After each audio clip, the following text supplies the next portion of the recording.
नमस्कार दोस्तों, मैं अमरीश कुमार एक बार फिर से स्वागत करता हूं आपका इस YouTube चैनल पर। और आज हम लोग पढ़ रहे होंगे क्लास 10th का पॉलिटिकल साइंस, जिसका पहला लेसन, उस लेसन का नाम है लोकतंत्र में सत्ता की साझेदारी। तो इसमें जितने भी MCQ बनेंगे हम उस पर चर्चा कर रहे होंगे। लेकिन उससे पहले एक छोटा सा लाइन है आपके लिए। कहा है किसी ने कि कर्म में अगर सच्चाई हो तो कर्म कहाँ निष्फल होगा, हर एक संकट का हल होगा, वह आज नहीं तो कल होगा। तो देखिए, आप सब इतना ध्यान रखिए कि अब से कुछ ही दिनों बाद यानी 3-4 महीने बाद आपका क्लास 10th का एग्ज़ाम है। तो आप अपना तैयारी अच्छे ढंग से करते रहिए, किसी के बारे में ज़्यादा ना सोचते हुए।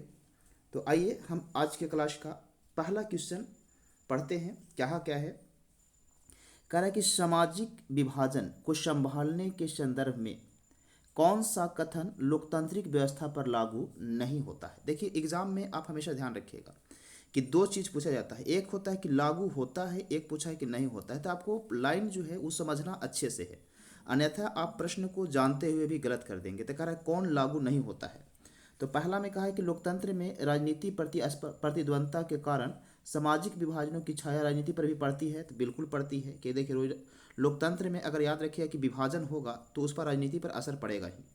दूसरा कह रहा है कि लोकतंत्र में विभाजन विभिन्न समुदाय के लिए शांतिपूर्ण ढंग से अपनी शिकायतों को जाहिर करना संभव है। बिल्कुल है, लोकतंत्र में बिल्कुल संभव है कि लोग शांतिपूर्वक ढंग से क्या कर सकते हैं, अपनी शिकायत जाहिर कर सकते हैं। कह रहा है अगला कि लोकतंत्र में सामाजिक विभाजनों को हल करने का सबसे अच्छा तरीका है। लोकतंत्र जो है सामाजिक विभाजन को हल करने का सबसे अच्छा तरीका है, तो ये भी बिल्कुल है। फिर कह रहा है कि लोकतंत्र सामाजिक विभाजन के आधार पर समाज को विखंडन की ओर ले जाता है, तो नहीं, ये जो है वो गलत है। क्योंकि लोकतंत्र सामाजिक विखंडन के आधार पर नहीं ले जाता है। या लोकतंत्र जो है एक को दूसरे से जोड़ने का काम करता है। तो ऑप्शन संख्या डी जो होगा आपका सही उत्तर हो जाएगा, क्योंकि ये जो कथन है वो गलत कथन है। अब आगे ध्यान रखिएगा, प्रश्न संख्या 2 क्या कह रहा है। कह रहा है कि निम्नलिखित कथनों पर विचार कीजिए। कह रहा है कि जहाँ सामाजिक अंतर एक दूसरे से टकराते हैं वहाँ सामाजिक विभाजन होती है। बिल्कुल, जहाँ पर समझिए कि समाज में एक दूसरे लोग, याद रखिए, जाति के नाम पे, धर्म के नाम पर एक दूसरे से टकराते रहेंगे तो वहाँ समाज में विभाजन तो होगा ही। तो ये जो कथन है वो बिल्कुल सही है। फिर कह रहा है कि यह संभव है कि एक व्यक्ति की कई पहचान हो। ये भी संभव है कि एक व्यक्ति जो है कई पहचान रखता हो, ये भी संभव है। कह रहा है कि तीसरा कथन कि सिर्फ भारत जैसे बड़े देशों में सामाजिक विभाजन होते हैं, तो नहीं, सामाजिक विभाजन जो है वो भारत जैसे देश में नहीं होता। ये कहीं भी हो सकता है जहाँ के लोग जो हो समाज में जाति के नाम पे, धर्म के नाम पे एक दूसरे से लड़ते रहेंगे तो वहाँ सामाजिक विभाजन होगा ही। तो ये जरूरी नहीं है कि सिर्फ ये भारत में ही होगा। तो ये कथन गलत है। अब प्रश्न क्या पूछा है वो देखिए। कह रहा है कि इन कथनों में से कौन सा कथन सही है। तो देखिए, 1 और 2 सही था। तो देखिए आपके ऑप्शन में कौन सा है, 1 और 2। तो 1 और 2 है आपका बी में, तो आपका उत्तर हो जाएगा बी जो है इसका सही उत्तर है। अब अगला प्रश्न की ओर बढ़ते हैं हम लोग। प्रश्न संख्या 3। 3 में कह रहा है कि निम्नलिखित व्यक्तियों में कौन लोकतंत्र में रंग भेद के विरोधी नहीं थे। तो देखिए, रंग भेद के विरोधी किंग मार्टिन लूथर किंग भी थे, महात्मा गांधी भी थे, और ये ओलंपिक धावक टोमी स्मिथ एवं जॉन कार्लोस भी थे। तो कह रहा है कौन नहीं थे। देखिए, यही चीज़ होता है क्या एग्जाम में कि हम लोग पढ़ लेते हैं कि बस ये देखते हैं कि रंग भेद के विरोधी, यहाँ पर ये नहीं पढ़ते हैं कि नहीं थे कि थे। और देखते हैं जैसे ही महात्मा गांधी देखते हैं, मार्टिन लूथर किंग देखते हैं, आंसर टिक करके और समझ जाते हैं कि हम तो प्रश्न सही बनाए हैं। लेकिन एग्जाम में क्या होता है, वो गलत हो जाता है। तो आपको प्रश्न को अच्छे ढंग से जरूर पढ़ना है। तो कह रहा है कौन विरोधी नहीं थे। तो ये विरोधी नहीं थे जेड गुड्डी, यानी आपका उत्तर हो जाएगा डी। अब 4 नंबर प्रश्न में कह रहा है कि निम्नलिखित का मिलान कीजिए। तो देखिए, ये 3 इधर दिया हुआ है, पाकिस्तान, हिंदुस्तान, इंग्लैंड, और इधर दिया धर्मनिरपेक्ष, इस्लाम और क्या, प्रोटेस्ट। तब पाकिस्तान आपको पता होगा कि ये इस्लाम कंट्री है, क्योंकि हमारा देश भारत और पाकिस्तान का जो बंटवारा हुआ था वो धर्म के नाम पर ही हुआ था। अब हिंदुस्तान की चर्चा करेंगे तो ये धर्मनिरपेक्ष राज्य है, क्योंकि हिंदुस्तान में अगर आप देखेंगे तो सभी धर्म को सम्मान देखा जाता है, सभी को अपने अपने धर्म मानने की आज़ादी है, प्रचार प्रसार करने की आज़ादी है। तो ये 2 अगर मिल गया है तो तीसरा इंग्लैंड जो है ये क्या हो जाएगा, प्रोटेस्टेट हो जाएगा ये चीज़। अगला बढ़ते हैं प्रश्न संख्या 5 की ओर। अब 5 में कह रहा है कि जब हम लैंगिक विभाजन की बात करते हैं तो हमारा अभिप्राय क्या है। लैंगिक के मतलब क्या होता है कि लिंग के आधार पर बांटना पुरुषों और या महिलाओं में। तो कह रहा है कि स्त्री और पुरुष के बीच जैविक अंतर, तो नहीं, जैविक अंतर नहीं होता, ये चीज़ आप ध्यान रखिएगा। कह रहा है कि समाज द्वारा स्त्रियों और पुरुषों को दी गई असमान भूमिका, तो कहीं से ये बिल्कुल सही है, क्योंकि लैंगिक में देखते हैं कि कभी अभी भी महिलाओं को क्या होता है कि पुरुषों की अपेक्षा कमज़ोर समझा जाता है, जबकि ऐसा है नहीं।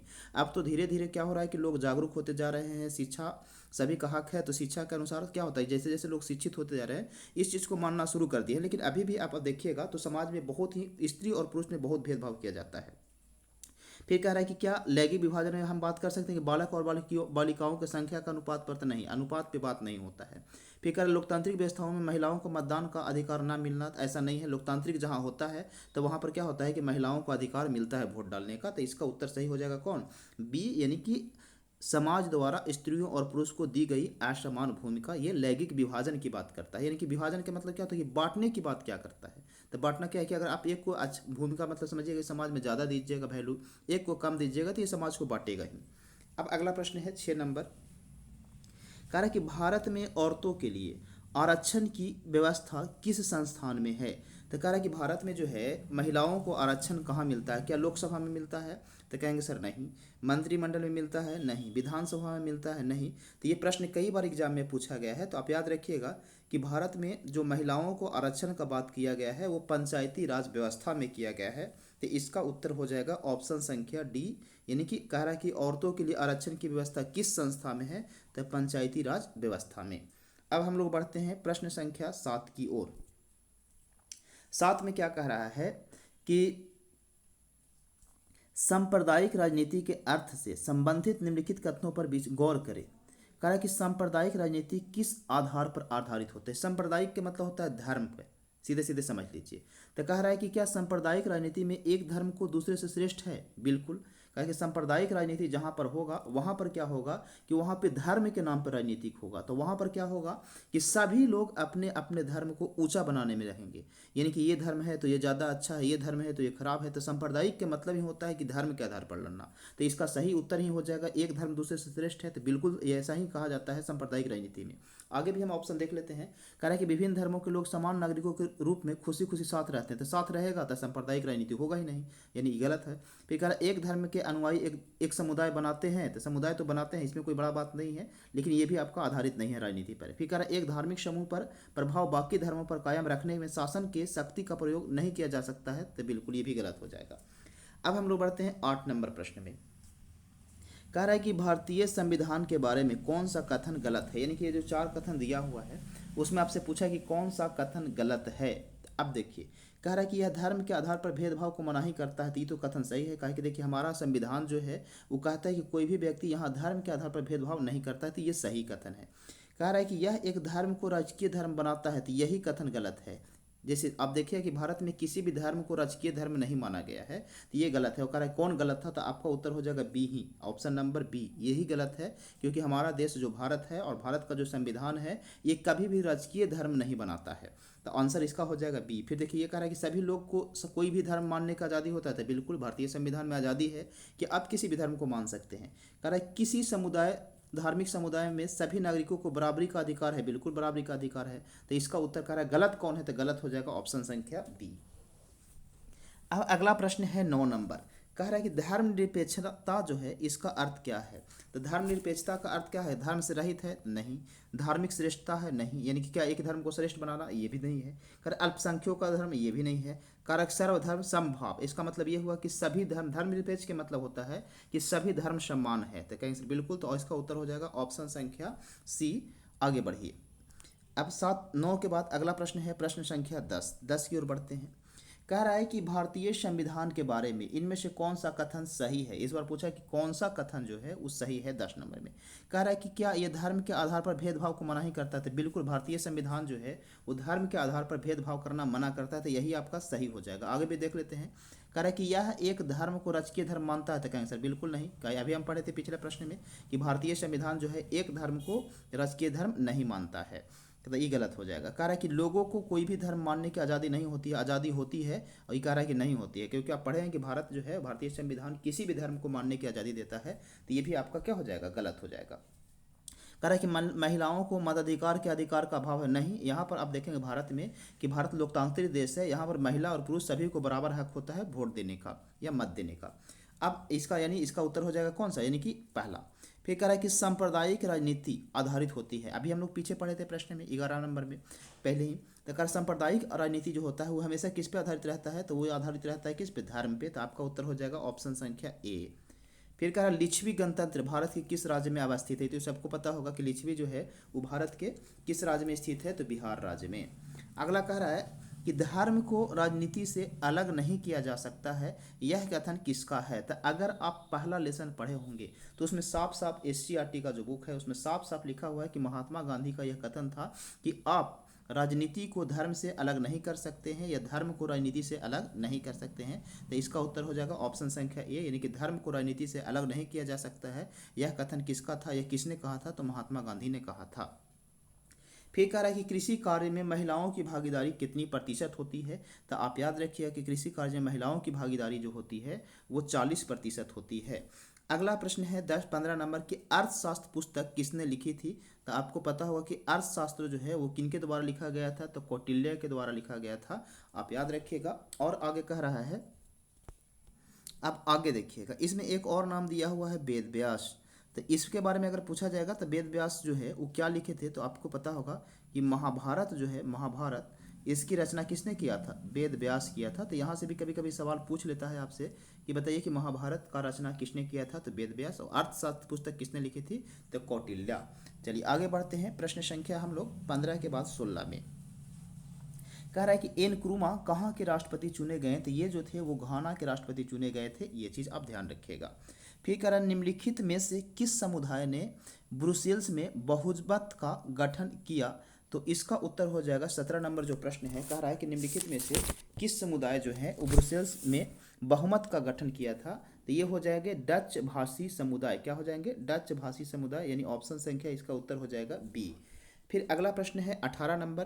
कह रहा है कि सरकार के उच्च और निम्न स्तरों के बीच शक्तियों का विभाजन जो होता है उसे ऊर्ध्वाधर वितरण कहा जाता है। क्या कहा जाता है, ऊर्ध्वाधर वितरण, यानी सरकार के उच्च और निम्न स्तरों के बीच शक्ति का जो विभाजन होता है उसको हम लोग ऊर्ध्वाधर वितरण कहते हैं।